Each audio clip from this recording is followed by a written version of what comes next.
Welcome to the unboxing review of the HUION Inspiroy H430P digital drawing tablet. So those lovely people over at gearbest.com said, Mikey, would you be interested in taking a look at something a little different? Like a really small and really affordable entry tablet for review if we sent you one? And I said absolutely, because with a tiny tablet it turns out there are a few interesting pros and cons that come along. So don't forget there's links in the description below for anybody who's curious, as gearbest.com are a massive supplier of all sorts of electronics, including digital art stuff at some of the cheapest prices around. Anyway, everything comes in this cheeky little display ready box with some very basic product information at the rear and this crocodile alligator chap on the front. Inside you're firstly presented with a thank you card including some warranty and supplier information, and then a card circle explaining that you will want to download the latest drivers from the HUION website, but more on that shortly. Then in a plastic pocket is the tablet itself, and sitting underneath are all of the peripherals, including a slightly more unique looking battery free pen, a pack with spare nibs and a metal clip to get them in, the tablet to USB connection cable, and below that the product information and quick start booklet.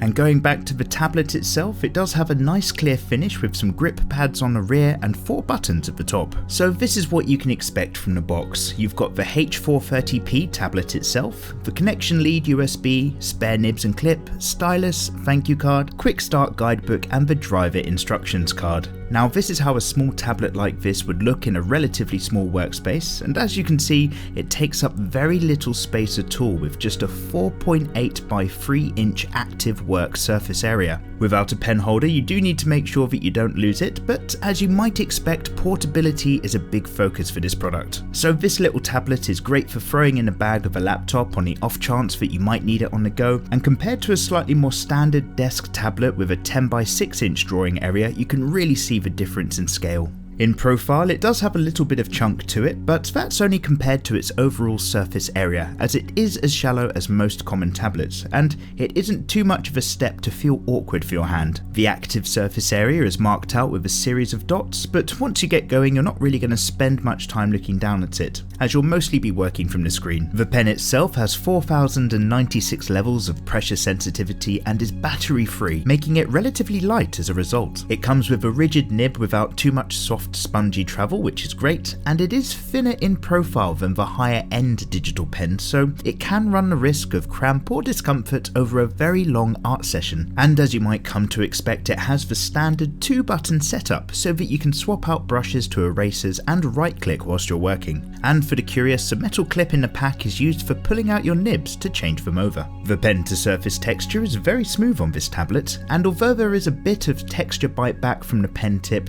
in this instance it is certainly better to be overly smooth instead of overly scratchy, as there is little to no hand travel needed for the surface area, and you really don't want smaller gestures to feel impeded. The 4 programmable keys at the top are relatively comfortable for reach with your pen hand, as they don't seem designed to be used for your other free hand to be reaching over towards, but to be honest I think they get very little use, as I do find that most of the best button commands that you can put onto a tablet are usually combined with using the pen strokes or making a click at the same time. As for the setup, simply plug in the tablet to your computer with the USB cable and go to the HUION website to download the correct driver, whether it's for Windows or for Mac. Now the instruction card suggests huion.com/download, but personally I'd recommend huion.com/support, as on this page you can see all of the drivers and pick the correct H430P from the group, instead of confusing it for a very similar one on the download page like I did. The installation is a very easy setup, and HUION have a strong and up-to-date driver package range, which includes remapping the hotkeys and adjusting the pen pressure settings.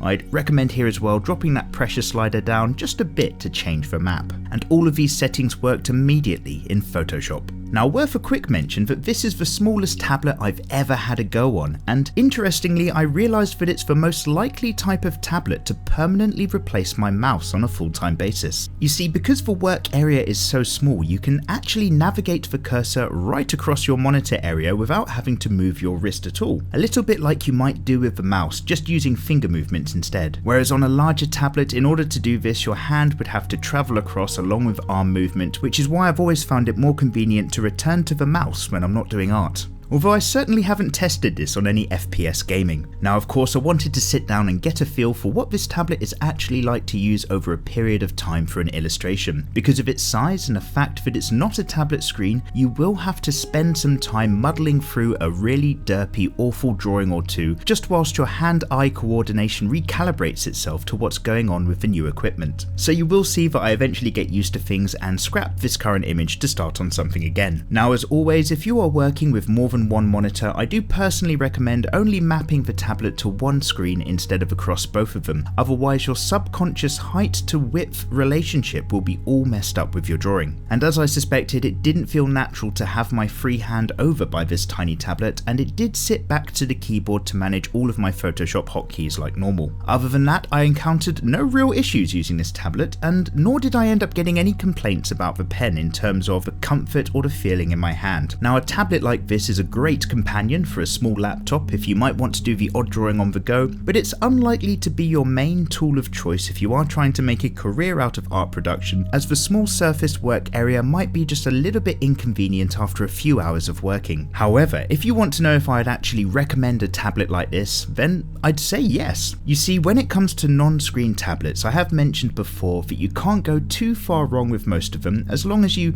personally like the feel of a pen to the tablet texture. However, even then the price range can be quite wide. This tablet, however, is really cheap and affordable even when compared to those. And basically, if you're somebody who might be only slightly tablet curious, or somebody who wants maximum portability with the minimum amount of hassle when setting up to work, or even perhaps you're just an artist on a very low budget just wants to experiment, then yeah, go ahead and grab one of these cheeky little guys. It's not going to hurt your pocket too much to get one of these, and if you hate it you can walk away, and if you realise that you do like this sort of thing, then you can turn around and maybe step up to something a little larger. But for those of you who do want to commit to digital drawing with both feet straight into the water, you're probably going to want to skip this for something just a little bit bigger. So thanks a lot for watching guys, I really hope you found this unboxing review of the HUION Inspiroy H430P to be useful, and it goes without saying a great big thank you to gearbest.com for sending one over for me to review. As mentioned, gearbest.com are one of the cheapest tablet suppliers going, and they have a massive range of kit as well as other electronics, and I have of course included all of the links below. So make sure you've hit that subscribe button if you want to see more in the future, and feel free to suggest anything else you might want me to take a look at in the comments below. So have yourselves a lovely week guys, and take care.